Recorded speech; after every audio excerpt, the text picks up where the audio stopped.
The space around Kepler Prime burned with the fire of dying ships. Admiral Hyunwoo stood on the bridge of the Coalition flagship Star's Hope, watching another friendly vessel explode in a burst of white light. The enemy was winning, and everyone knew it. "Sir, we've lost the Crimson Dawn and Liberty's Call," reported Lieutenant Sungmin from his station. His young face was pale with fear. "That makes 30 ships in the last hour." Hyunwoo nodded grimly. When this battle started 3 days ago, they had 200 ships defending Kepler Prime. Now they had less than 50. The Valkyrie Empire was too strong, too advanced. Their black ships moved through space like deadly shadows, appearing and disappearing at will. "Admiral, the Valkyrie are breaking through Sector 7, called out Commander Bora. Their dreadnoughts are heading straight for the planet."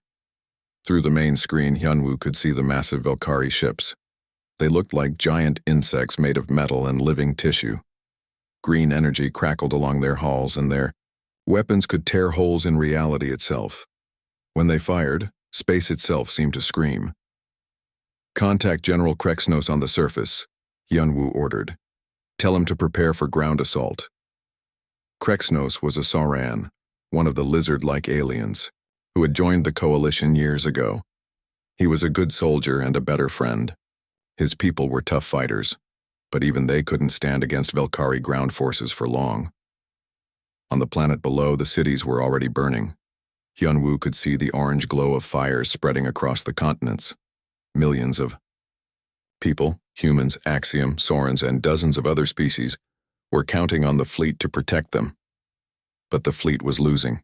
"Sir, incoming transmission from Commander Velthar," Sungmin announced. The main screen flickered, showing the crystal-like face of an Axiom commander. Velthar's people were made of living crystal and light.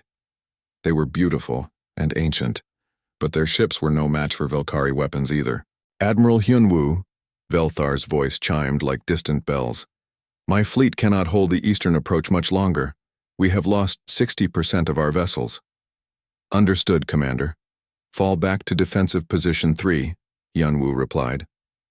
He tried to keep his voice steady, but inside he felt sick. They were running out of places to fall back to. The bridge shook as enemy fire hit their shields. Sparks flew from damaged consoles and the lights flickered. Engineering reported that their main weapons were at half power. "Admiral," Bora said quietly, moving closer to him. "Maybe we should consider evacuation, if we can save some of the population." "No," Hyunwoo said firmly. "If we run now, the Valkyrie will hunt down every refugee ship. This is where we make our stand. This is where we hold the line." He had studied the reports from other battles. When the Valkyrie conquered a world, they didn't just take it, they changed it. They turned living beings into biomechanical slaves and twisted entire planets into hive-like structures. Whatever happened here, he would not let that fate come to Kepler Prime.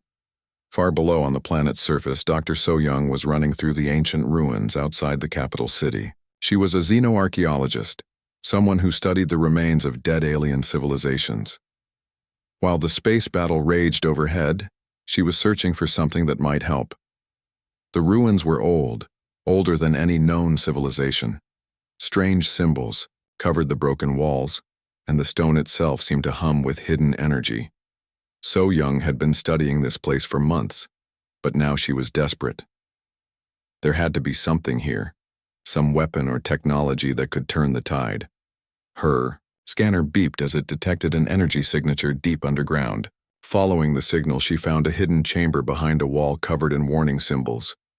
The warnings were in a dozen dead languages, all saying the same thing: only in the darkest hour. Inside the chamber was a simple stone pedestal with a crystal device on top. It was beautiful but strange, like it existed in more dimensions than she could see. As she approached, words appeared in her mind, not heard but somehow understood. "Beacon of the lost. Call to those who walk between worlds. Use only when all hope has died." So-young didn't understand what it meant, but she could hear the battle raging overhead. Ships were dying every minute. Whatever this thing was, it had to be better than surrender. Back in space, the situation was getting worse. The Velkari had brought their command ship into the battle, a massive creature machine the size of a small moon. It pulsed with organic life and mechanical power, and its main weapon could destroy an entire fleet with one shot. "All ships, this is Admiral Hyunwoo," he broadcast on all frequencies. "We are the last line of defense. Behind us are billions of innocent people. We will not let them down. We will not surrender. If we must die today, we die fighting." The remaining coalition ships formed up around Star's Hope. Humans, Axiom, Saurans, and a dozen other species flew together in one final formation. They were outnumbered 10-1, but they would make the enemy pay for every meter of space. The Velkari command ship began to charge its main weapon. Energy gathered at its front like a small star being born. When it fired, nothing would be left of the coalition fleet. On the planet below, So-Young pressed her hand against the crystal device. It was warm to the touch and seemed to pulse like a heartbeat. She closed her eyes and made her choice. "Please," she whispered. "If anyone can hear this, we need help. We need hope." The crystal suddenly blazed with light. Energy shot up from the ruins, through the planet's atmosphere and out into the darkness of space. It wasn't a weapon or a shield. It was a signal, a call for help sent to places beyond normal space and time. In the command ship, Hyunwoo watched the energy beam race away into the void. He didn't know what it was, but it gave him a strange feeling of hope. Maybe, just maybe, someone would answer. The Velkari command ship finished charging its weapon. The giant creature machine prepared to fire its killing blow. Around Kepler Prime, the last ships of the coalition fleet waited for the end. But somewhere in the darkness between stars, something ancient and patient began to stir. Something that had been waiting 50 years for exactly this moment. 50 years ago, Earth was dying. The plague had come from nowhere, a strange disease that turned living things into crystal. It started with plants in South America, then spread to animals, and finally to people. The crystals were beautiful, but deadly. Once infected, a person had maybe a week before their body became a statue of living glass. Dr. Minho worked day and night in his laboratory in Seoul, trying to find a cure. He was one of Earth's best engineers, but this was beyond anything he had ever seen. The plague wasn't just biological, it was changing the basic rules of how matter worked.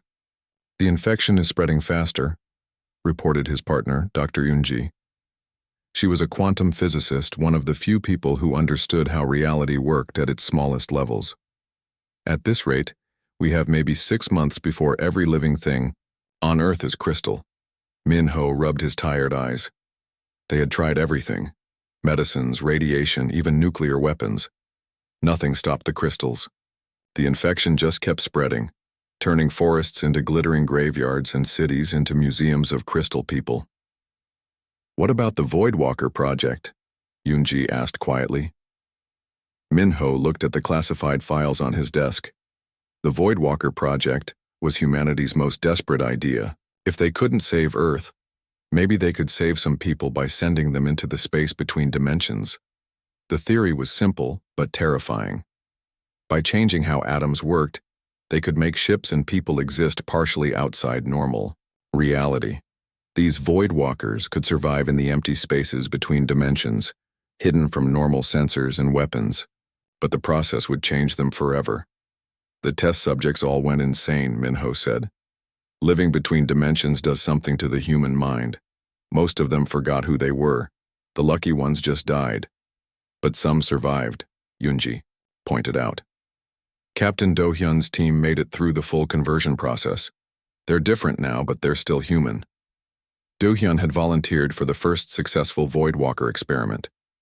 The process had taken 3 months of gradual change, slowly shifting his atomic structure until he could exist in multiple dimensions at once. He looked human, but sometimes his edges seemed blurry, like he wasn't quite all there. The changes weren't just physical. Do-hyun could see things that didn't exist in normal space. He could feel the flow of quantum energy and sense problems before they happened. But he also couldn't touch normal matter for very long without pain, and he forgot things from his old life every day. Captain Do-hyun, report to the command center, Minho called over the intercom. Do-hyun appeared in the room, though Minho hadn't heard the door open. That was another change. Void walkers could move through solid matter when they needed to. It was useful but unsettling. Sir, Do-hyun said. His voice sounded normal, but there was something distant about it, like he was speaking from very far away. The crystal plague has reached Asia, Minho explained. We're out of time. How many people can your ships take? Do-hyun closed his eyes for a moment, calculating something beyond normal math. 8 ships, maybe 10 if we push the conversion process. Each ship can hold about 100 people, but they all have to undergo Void Walker transformation. There's no going back. That meant saving maybe 1,000 people out of Earth's 8 billion. It wasn't enough, but it was all they could do. What's the mission? Do-hyun asked. Yoonji activated a holographic star map. We need watchers, she said. Someone to monitor the galaxy and make sure what happened to Earth doesn't happen to other worlds. The Void Walkers will be our hidden guardians. For how long? Do-hyun asked. Until someone needs you, Minho replied. However long that takes. Do-hyun nodded slowly. He understood what they were asking. The Void Walkers would spend years, maybe decades, hiding in the spaces between stars. They would watch civilizations rise and fall, always ready to help but never able to return home. The conversion process began immediately. Volunteers came from every nation and profession: soldiers, scientists, artists, teachers. They all knew the cost, but they also knew humanity needed guardians. The ships were modified in secret facilities around the world. Human technology was combined with quantum physics in ways that shouldn't have been possible. The vessels looked normal from the outside, but inside they existed in multiple dimensions at once. Dr. Young-soo was one of the ship engineers. He worked with Do-hyun to design weapons that could fight in dimensional space. Traditional energy weapons wouldn't work in the void, so they created new ones that could change the rules of reality itself. These quantum mines exist in 17 different dimensions, Young-soo explained to the other engineers. When they explode, they don't just damage, they make the target stop existing in some realities while continuing to exist in others. It was terrifying technology, but the Void Walkers needed every advantage they could get. They would be few in number, hidden from normal space and slowly losing their humanity with each passing year.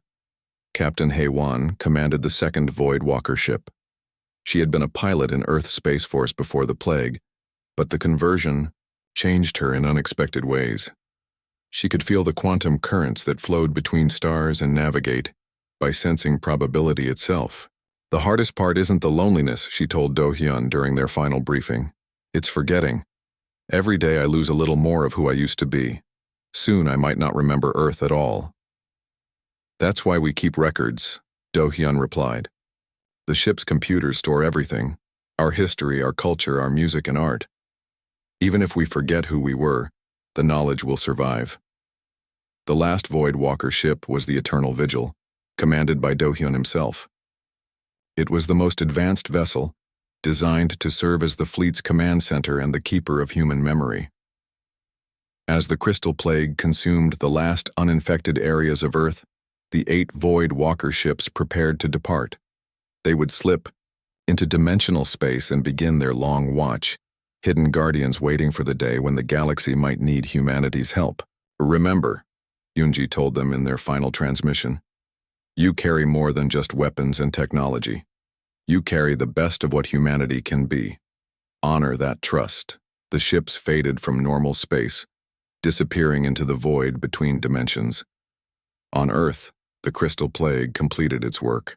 The planet became a beautiful but lifeless sphere of living glass, a monument to a civilization that had chosen to save others rather than save itself. In the void, Captain Do-hyun and his crew began their watch. They monitored radio signals from distant worlds, tracked the rise and fall of alien empires, and waited. Decades passed like days in the space between dimensions, and the Void Walkers slowly became something more than human, but never forgot their purpose. They were humanity's gift to the galaxy, guardians who would emerge from the darkness when all hope seemed lost. Space above Kepler Prime began to twist and bend. Admiral Hyunwoo watched from the bridge of Star's Hope, as reality itself seemed to tear open like fabric. Strange lights danced in the darkness, and his instruments showed readings that made no sense. Energy levels were off the charts, but there was nothing on their sensors. "Sir, what is that?" Lieutenant Sungmin asked, his voice shaking. Before Hyunwoo could answer, a ship emerged from the tear in space. It was unlike anything anyone had ever seen. The hull looked human in design, but it rippled and flowed like liquid metal. Energy crackled along its surface in colors that didn't exist in normal space. "Impossible," whispered Commander Bora. "That's human technology, but it's different." More tiers opened in space. 7 more ships emerged, each one stranger than the last. They moved without engines, sliding through space like ghosts. Their hulls existed in multiple dimensions at once, making them hard to look at directly. Taika, Velkari fleet had stopped firing, confused by the new arrivals. Overlord Morgeth, commanding the massive Velkari bioship, opened communications to the unknown vessels. "Identify yourselves," Morgeth demanded. His voice was like grinding metal. "You have entered Velkari space. Surrender or be destroyed." The lead human ship responded, but the signal came from everywhere at once, as if the speaker existed in all places simultaneously. "This is Captain Do Hyun of the Voidwalker fleet," the voice said. It sounded human, but there was something otherworldly about it. "We claim no territory. We seek only to protect the innocent." Hyunwoo felt his heart skip a beat. Human?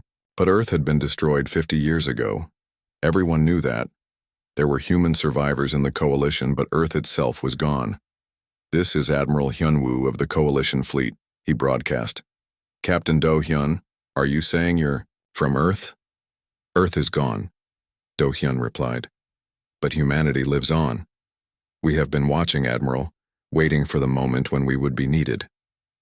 On the Velkari command ship, Morgeth was losing patience. These new ships were small compared to his fleet, and their strange appearance didn't intimidate him. The Velkari had conquered dozens of species with mysterious technologies. "Enough talk," Morgeth snarled. "Destroy these insects." A squadron of Velkari attack ships moved toward the human vessels. Their weapons could phase through normal shields and tear holes in the fabric of space itself. No known technology could defend against them. The human ships didn't even try to dodge. They just hung in space, waiting. The Velkari weapons fired, sending beams of reality-distorting energy at the human fleet. The beams should have torn the ships apart at the quantum level. Instead, they passed right through, as if the human ships weren't quite real. "Impossible," Morgeth hissed. "Nothing can resist phase weapons." Captain Do Hyun's voice echoed across all frequencies. "You fight with the laws of physics, Velkari. We exist beyond those laws." One of the human ships, the Phantom's Edge, commanded. Pai Ji-hoon moved toward the attacking Velkari squadron. It didn't fire weapons or launch missiles. Instead, reality around the enemy ships began to change. The first Velkari vessel simply stopped existing. Not destroyed or damaged. It just wasn't there anymore, as if it had never been built. The second ship found itself existing in multiple places at once, its crew screaming as they experienced 17 different deaths simultaneously. "What are they doing?" Bora gasped. "They're editing reality," Hyunwoo said in amazement. "Somehow they're changing the basic rules of how the universe works." The remaining Velkari ships in the squadron tried to retreat, but space itself was working against them. Their engines couldn't find purchase in dimensions that kept shifting. One ship found itself traveling backward through time, arriving before it had left. Another split into quantum fragments, each piece existing in a different possible timeline. In minutes, an entire Velkari squadron was gone without the humans firing a single conventional weapon. Morgeth's bioship pulsed with anger and fear. The Velkari were masters of dimensional warfare, but this was something completely different. These humans weren't using advanced technology. They were rewriting the laws of existence. "All ships, target the human vessels," Morgeth commanded. "Use quantum disruptors. Tear apart their atomic structure." The Velkari fleet opened fire with their most powerful weapons. Energy beams that could unmake matter at the subatomic level lanced toward the human ships. The space around Kepler Prime lit up like a star as thousands of weapons fired at once. The human ships remained untouched. The weapons passed through, them like light through glass. Captain Haywan of the Dimensional Drift spoke over the communications. Her voice sounded sad but determined. "You cannot hurt us, Velkari. We exist in the spaces between your reality, but we can hurt you." Her ship began to glow with impossible colors. Reality bent around it like a lens-focusing light. Suddenly, 17 different versions of the Dimensional Drift appeared, each one from a slightly different timeline where the battle had gone differently. All 17 ships fired at once, their weapons existing in every possible dimension simultaneously. The target was a Velkari dreadnought the size of a city. The quantum bombardment didn't just destroy the ship, it erased it from every timeline where it could have existed. Admiral Hyunwoo, Do-hyun's voice came through the communications, softer now. "We need to speak with you privately." A transport beam, unlike any technology Hyunwoo had ever seen, surrounded him. Instead of moving through space, he found himself existing in multiple places at once before materializing on the bridge of the Eternal Vigil. The bridge was strange and beautiful. The walls seemed to be made of crystallized space-time, and the crew members were only partially solid. They flickered in and out of existence like flames.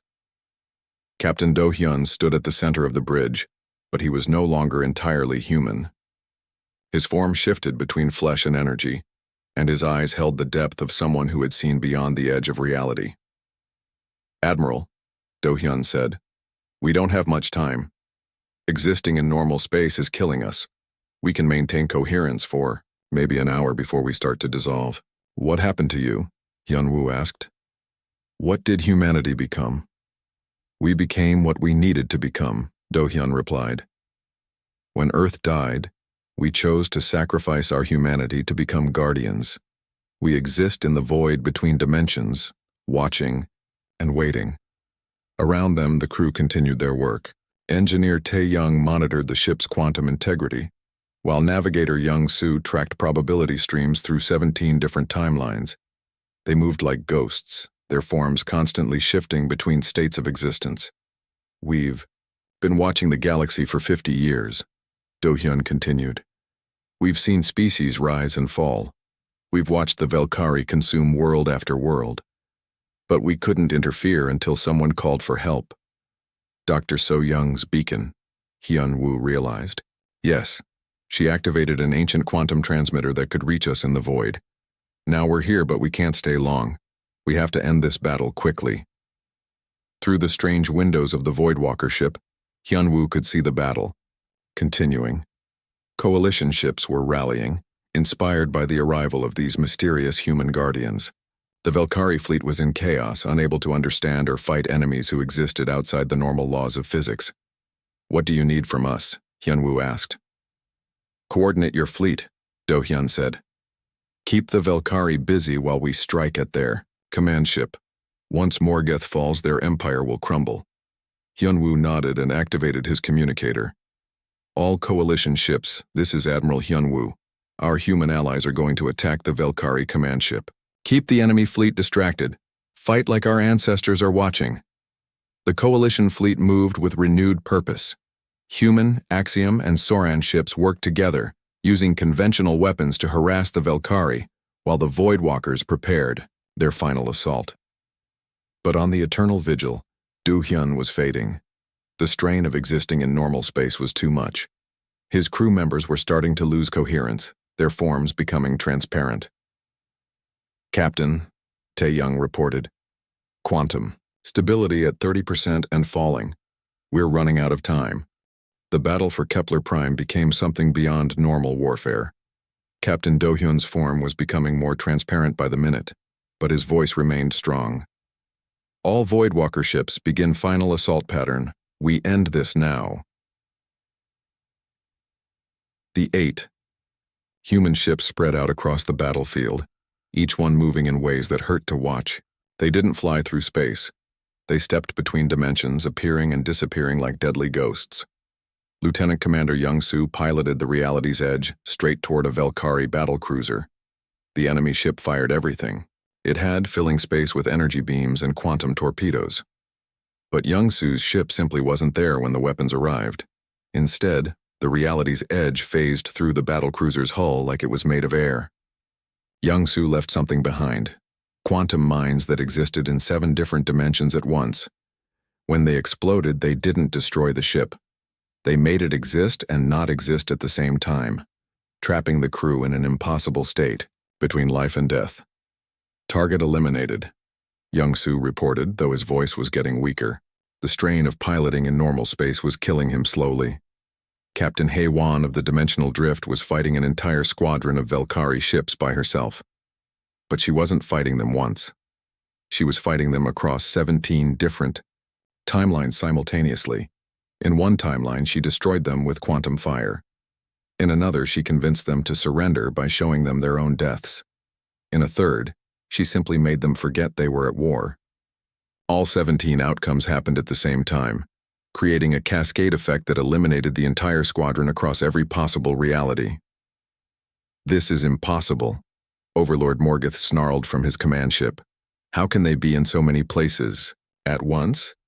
His science officer, a biomechanical creature called Vextar, studied the sensor readings with growing fear. "Overlord, they're not using our dimension at all. They exist in the spaces between realities. Our weapons can't touch them because they're not really here." Morgoth's massive bioship began to pulse with dark energy. It was the size of a small moon, grown rather than built, and it had weapons that could crack planets. "Then we destroy everything," he decided. "Charge the reality cannon. We'll tear apart space itself until we find them." The bioship's main weapon began to gather power. It didn't just fire energy. It fired concentrated destruction that could unmake the fabric of space-time itself. When it fired, it would create a hole in reality that would swallow everything within a light year. On the eternal vigil, Do-hyun felt his crew members starting to fade away entirely. Engineer Tae-young was barely visible now, his form scattered across multiple dimensions. Navigator So-jin had already dissolved into quantum particles. "Captain," Tae-young whispered, his voice coming from everywhere and nowhere. "Quantum coherence at 15%. We're losing ourselves." Do-hyun made the hardest decision of his 50-year exile. "All hands, prepare for final protocol. We're going to destabilize our quantum core." His remaining crew members understood what that meant. They would release all the energy that kept them partially human, becoming pure quantum force. It would destroy them completely, but it would also create a reality storm that could tear apart the Valkyrie command ship. "Captain," Admiral Hyunwoo's voice came through the communicator. "What are you planning?" "To save the galaxy," Do-hyun replied simply. "Admiral, it's been an honor to fight beside you. Take care of the other ships when we're gone." On Kepler, Prime, Dr. So-young watched the battle through her instruments. She could see the human ships growing fainter, their quantum signatures failing. Whatever these guardians were, they were dying to save everyone else. "There has to be another way," she said to herself, frantically studying the ancient ruins. The crystal device that had called the Void Walkers was still glowing, still connected to the spaces between dimensions. In the Coalition fleet, Commander Velthar of the Axiom watched in amazement as the human ships fought impossible battles. "Admiral Hyunwoo," the crystal being chimed. "The humans are sacrificing themselves for us. We cannot let their deaths be meaningless." "All Coalition ships," Hyunwoo broadcast. "Attack Formation 7. Protect the human ships while they make their final run." The Coalition fleet surged forward. Axiom crystal ships fired beams of pure light, while Soran vessels unleashed plasma storms. Even knowing they were outmatched, every ship in the fleet threw itself between the Voidwalkers and the enemy. Captain Ji-hoon of the Phantom's Edge was the first to begin the final protocol. His ship started to glow with impossible light as its quantum core destabilized. But instead of exploding, the ship became something else. A living tear in reality that moved with purpose. The tear that had been Ji-hoon's ship reached a cluster of Valkyrie vessels and embraced them. The enemy ships didn't explode or burn. They simply stopped existing in any timeline where they could cause harm. while continuing to exist in peaceful realities where they explored instead of conquered. One ship down, Do-hyun said sadly. Ji-hoon had been his friend for 50 years. Now he was scattered across infinite dimensions, existing everywhere and nowhere. Young-soo was next. The reality's edge became a quantum storm that swept through the Valkyrie fleet, editing their weapons out of existence. Suddenly, dozens of enemy ships found themselves carrying exploration equipment instead of guns, their crews confused but no longer hostile. 2 ships down, Do-hyun whispered. The Valkyrie bioship finished charging its reality cannon. The weapon could destroy entire star systems, turning matter back into the void from which it came. Morgoth aimed it at the center of the coalition. Fleet, fire, he commanded. A beam of pure destruction lanced out from the bioship. Space itself began to unravel where it passed, creating a growing hole in reality. Stars went out as the beam consumed the light itself. But Captain Hae-won was ready. The dimensional drift moved into the path of the beam, existing in 17 timelines at once. In each timeline, she absorbed part of the weapon's power, spreading the destruction across multiple realities until it became harmless. The strain destroyed her instantly. The dimensional drift became a beautiful explosion of light that looked like a flower blooming across dimensions. Hae-won's last transmission was a song she remembered from Earth, sung in 17 different timelines at once. 3 ships down, Do-hyun said, tears streaming down his fading face. The remaining Voidwalker ships continued their impossible fight. Each one that fell took dozens of Valkyrie vessels with them, but the cost was terrible. These were the last humans from Earth, and they were giving their lives to save species they had never met. On the Coalition flagship, Hyun-woo watched his scanners with growing hope and horror. The Valkyrie fleet was breaking apart, but the human guardians were dying to achieve it. Sir, Lieutenant Sungmin reported, the Valkyrie command ship is moving toward us. Overlord Morgoth is preparing for a direct assault.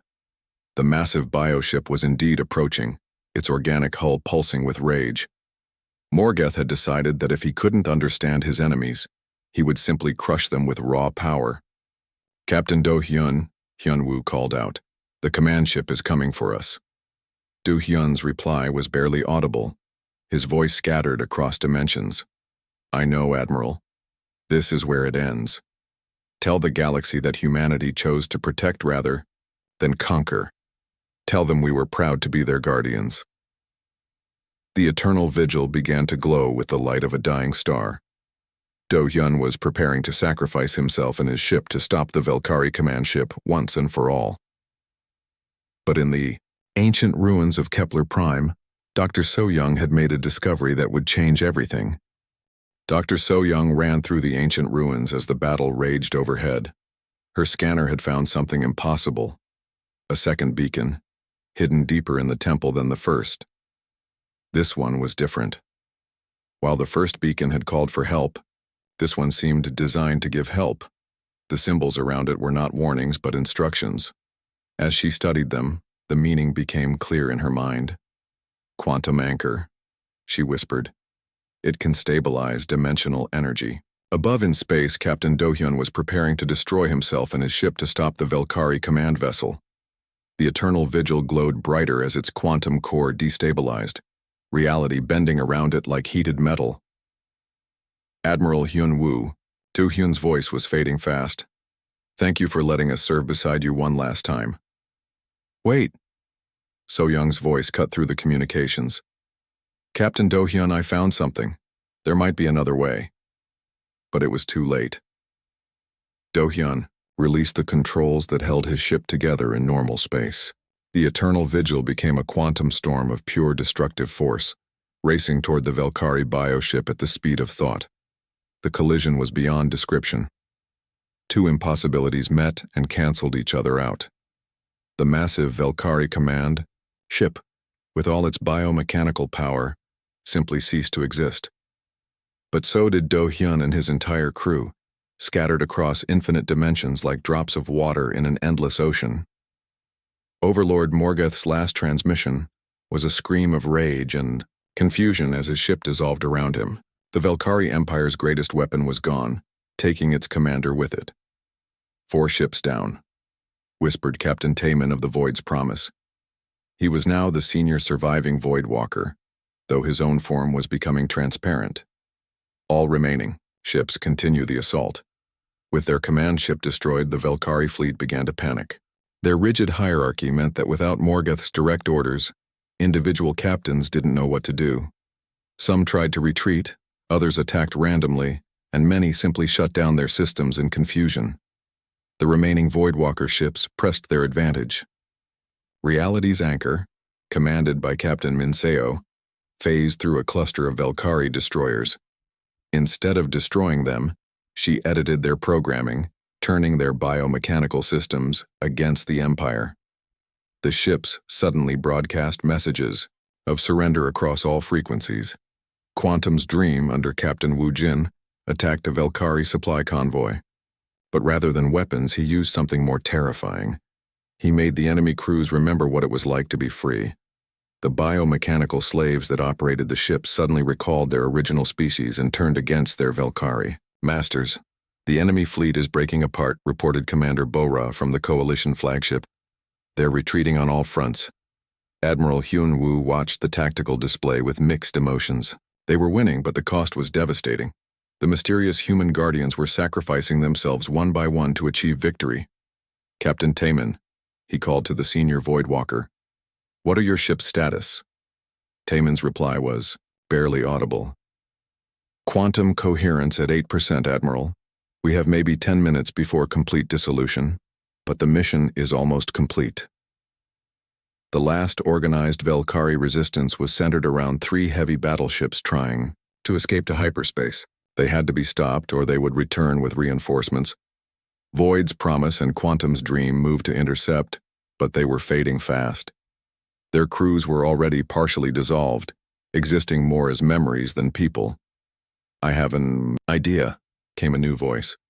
It was Captain Hee Jin of Probability's Edge, the smallest Voidwalker ship. If we can't maintain coherence individually, maybe we can do it together. The 3 remaining ships moved closer to each other, their quantum fields overlapping. Instead of fighting separately, they began to merge their existence, becoming one entity that existed across multiple ships and timelines. The merged consciousness that had been 3 captains and their crews spoke with one voice. We are the last echo of Earth. We finish this together. The triple ship entity moved toward the fleeing Velkari battleships. Instead of weapons or reality manipulation, they used something simpler. They showed the enemy what they were fighting for. Every Velkari crew member suddenly experienced the memories of their victims. They felt the terror of conquered worlds, the pain of enslaved species, the grief of families torn apart by war. For the first time in their violent history, the Velkari truly understood what they had done. The 3 battleships stopped trying to escape. Their crews, overwhelmed by unexpected empathy, began shutting down their weapons and releasing their biomechanical slaves. The ships drifted helplessly in space, their crews too horrified by their own actions to continue fighting. Enemy fleet neutralized, the triple entity reported. Velkari resistance has collapsed, the galaxy is safe. But the price was clear. The merged consciousness was already fading, the 3 ships becoming transparent. The last Voidwalkers were dying, their 50-year mission finally complete. Thank you, Admiral Hyunwoo said simply. Humanity will be remembered as heroes. We were never heroes, the fading voice replied. We were just people who refused to let evil win. Take care of the galaxy for us, Admiral. Make it worthy of the lives that were spent to save it. On Kepler Prime, Dr. So-young worked frantically with the second beacon. She had figured out how to use it, but she was too late to save the Voidwalkers. The quantum anchor could have stabilized their existence, but they were already too far gone. Instead, she did something else. As the last Voidwalker ships dissolved into quantum energy, she captured their essence with the ancient device. The beacon absorbed the fading consciousness of the 3 merged captains, preserving them in a form that could exist forever. What did you do? Admiral Hyunwoo asked when she explained her actions. I made them permanent guardians, So Young replied. They exist now as pure information, watching over the galaxy from the quantum level. They can't take physical form anymore, but they can still protect us. High above Kepler Prime, space shimmered for a moment. 3 translucent shapes appeared briefly, the outlines of human ships existing in the spaces between atoms. They were there and not there. Real and unreal, watching and waiting. The surviving Velkari ships drifted powerlessly in space. Their crews, broken by the sudden understanding of their crimes, offered no resistance as coalition forces moved to capture them. The great Velkari Empire, which had terrorized the galaxy for centuries, was finished. But the victory felt hollow. An entire species, the last humans from Earth, had sacrificed themselves to achieve it. 8 ships and their crews had given everything to save worlds they had never seen, people they had never met. "Sir," Lieutenant Sungmin reported, "we're receiving surrender signals from Velkari forces throughout the sector. Their commanders are asking for mercy, claiming they never wanted to fight." The biomechanical conditioning that had made the Velkari into perfect warriors was breaking down. Freed from their programmed aggression, many of them were horrified to discover what they had become. Admiral Hyunwoo faced a choice.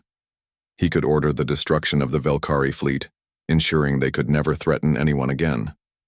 Or he could try to redeem them, as the Voidwalkers had done in their final moments. He thought about Captain Do-hyun and his crew, who had spent 50 years in exile to protect strangers.